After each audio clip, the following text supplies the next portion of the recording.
Welcome to the channel. Today, we are going to show you a simple and effective way to quickly access your Trello boards from your phone's home screen. If you manage multiple projects or boards, this method will save you time and make navigation much easier.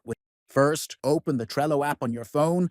Next, find the board you want to manage and open it. Then, look for the three dots located at the top. Right and tap on them. After that, select the option that says Pin to Home Screen.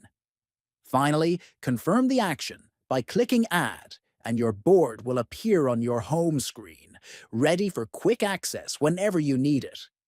Using this method helps you stay organized and improves your workflow by giving you one-tap access to important boards. You can repeat this for any board you manage in Trello. If you found this tutorial helpful, subscribe to the channel, give this video a thumbs up, and share it with your friends. Thanks for watching.